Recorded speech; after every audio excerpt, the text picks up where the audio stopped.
লোকটা হয়ে যায় পাপ থেকে সেই দিনের মতো যেদিন তার মাতাকে জন্ম দিয়েছে, নিষ্পাপ হয়ে যায়। কথাটি আল্লাহ রাসূল আরও অন্য জায়গাতে এভাবে বলেছেন যে কেউ যদি হজ করে, হজ যদি কবুল হয়ে যায়, তাহলে লোকটি হয়ে যায় সেই দিনের মতো যেদিন তার মাতাকে জন্ম দিয়েছে, নিষ্পাপ হয়ে যায়। কথাটি আল্লাহ রাসূল আরও অন্য জায়গাতে এভাবে বলেছেন, কারো যদি জ্বর অসুখ হয় কেউ, তারপরেও বলে আলহামদুলিল্লাহ, তাহলে লোকটি হয়ে যায় সেই দিনের মতো যেদিন তার মাতাকে জন্ম দিয়েছে, নিষ্পাপ হয়ে যায়। এখানে একটি হাদিস উল্লেখ্য যে রাসূল সাল্লাল্লাহু আলাইহি ওয়াসাল্লাম বলেছেন, বুখারী মুসলিমের হাদিস, কারো যদি গায়ে জ্বর হয় তাহলে তার পাপ ঝরে যায় কামারের ভাটিতে কর্মকারের হাপরে লোহা স্বর্ণ চাঁদি দিলে কিছুক্ষণ পরে লাল হয়ে গেলে ও থেকে ময়লা ঝরে যায়, যেমন জ্বর হলে পাপ ঝরে যায় তেমন। কামারের ভাটিতে হাপরে লোহা স্বর্ণ চাঁদি দিলে লাল হয়ে গেলে পাপ ময়লা ঝরে যায়, যেমন মানুষের জ্বর হলে, পুরুষ নারীর গায়ে জ্বর আসলে তেমনিভাবে পাপ ঝরে যায়। এই কথা রাসূল সাল্লাল্লাহু আলাইহি ওয়াসাল্লাম বলেন।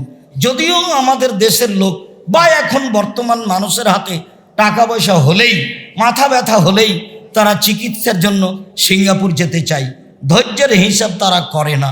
ধৈর্য ধারণ করলে রোগের কারণে, জ্বরের কারণে মানুষের পাপ মিটে যাবে, এ কথাই ঠিক। সম্মানিত দিনী ভাই ও বোন, সম্মানিত মসজিদের মুসল্লি, রাসূল সাল্লাল্লাহু আলাইহি ওয়াসাল্লাম এই হাদিসের শেষে আরও একটি কথা, গুরুত্বপূর্ণ কথা বললেন। তিনি বললেন, মুহাম্মদ এজা সাল্লাইতা ফাকুল, যখনই তুমি সালাত আদায় করবে তখনই তুমি বলবে। এটা আল্লাহ আমাদের নবীকে আদেশ করছেন। শোনেন, আপনি যখনই সালাত আদায় করবেন তখনই আপনি বলবেন, আল্লাহুম্মা ইন্নী আসআলুকা ফিলাল খায়রাতে ওয়া তারকাল মুনকারাতে ওয়া হুব্বাল মাসাকিন। আল্লাহ, তোমার কাছে চাচ্ছি অপছন্দ কর্ম ছেড়ে দিতে, পছন্দনীয় কর্ম করতে, আর ফকির মিসকিনের ভালোবাসা তোমার কাছে চাই। ফকির মিসকিনকে ভালোবাসা তোমার কাছে চাই, অপছন্দ কর্ম ছেড়ে দেওয়া তোমার কাছে চাই, ভালো কর্ম করা। আল্লাহুম্মা ইন্নী আসআলুকা ফিলাল খায়রাতে ওয়া তারকাল মুনকারাতে ওয়া হুব্বাল মাসাকিন। যারা শতবার চেষ্টা করেও অন্যায় পাপ থেকে ফিরে আসতে পারি না, তাদেরও এই দোয়াটি সিজদায় পড়া ভালো। রাসূল সাল্লাল্লাহু আলাইহি সাল্লাম বলছেন, আমাকে আল্লাহ তাআলা এই দোয়াটি পড়ার জন্য আদেশ করলেন। আবু হুরায়রা রাদিয়াল্লাহু তাআলা আনহু বলেন, রাসূল সাল্লাল্লাহু আলাইহি ওয়াসাল্লাম একদা আতাল মাকবারাতা, কবরস্থানে আসলেন। আল্লাহর নবী কবরস্থানে এসে বলছেন, আসসালামু আলাইকুম আহলাদ দিয়ারে মিনাল মুসলিমিনা আল মুমিনিন। হে কবরবাসী, তোমাদের প্রতি শান্তি অবতীর্ণ হোক। ওয়া ইন্না বিকুম লাহিকুনা, অবশ্যই আমরা তোমাদের সাথে সাক্ষাৎ করব।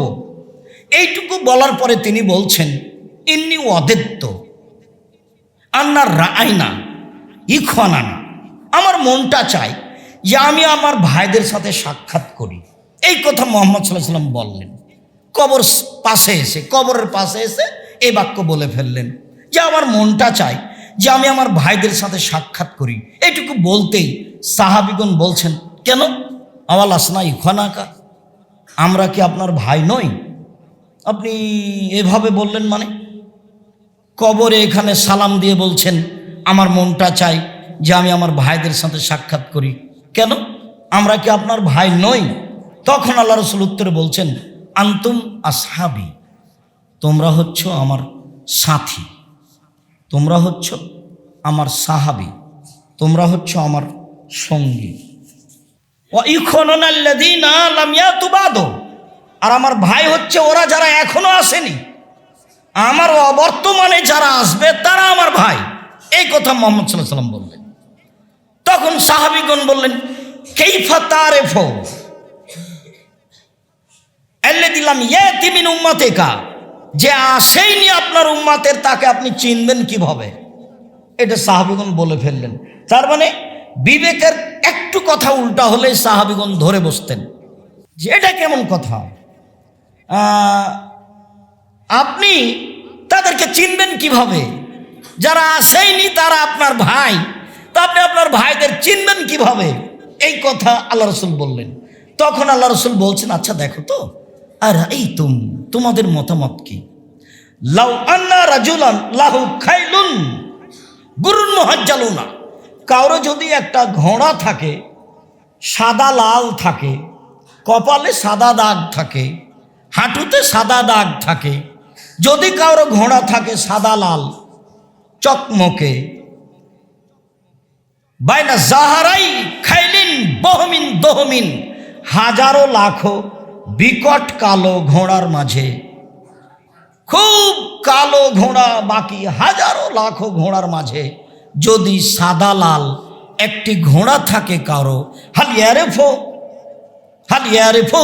খাইলাহু, হালিয়ারেফো খাইলাহু, সে কি তার ঘোড়া চিনতে পারবে?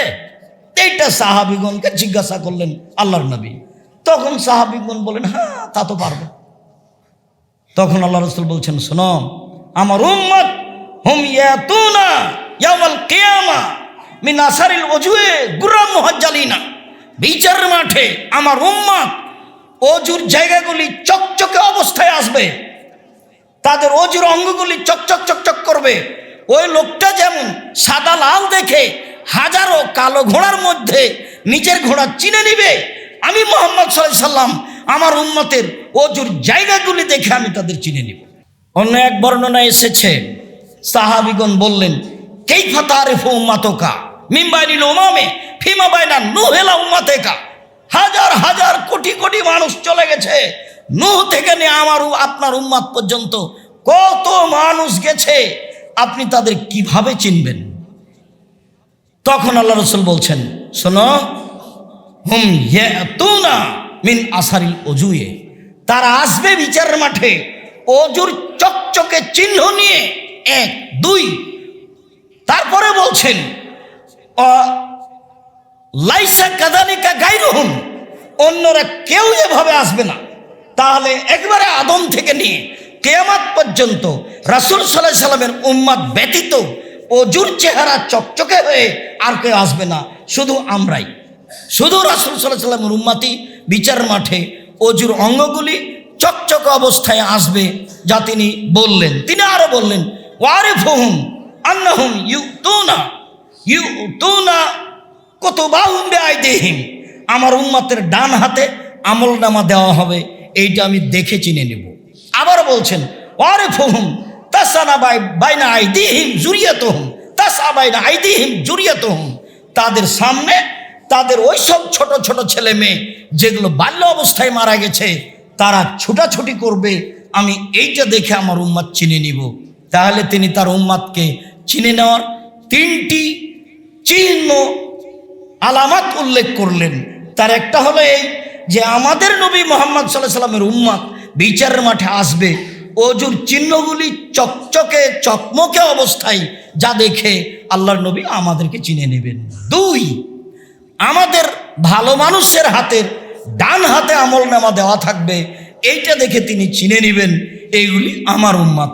3, যারা আমরা ভালো বাল্য অবস্থায় ছেলে মেয়ে মারা গেছে, এই ছেলে মেয়েগুলি বিচারের মাঠে তাদের সামনে ছোটাছুটি করবে, এইটা দেখে রাসূল সাল্লাল্লাহু আলাইহি সাল্লাম চিনে নেবেন এইটা আমার উম্মত।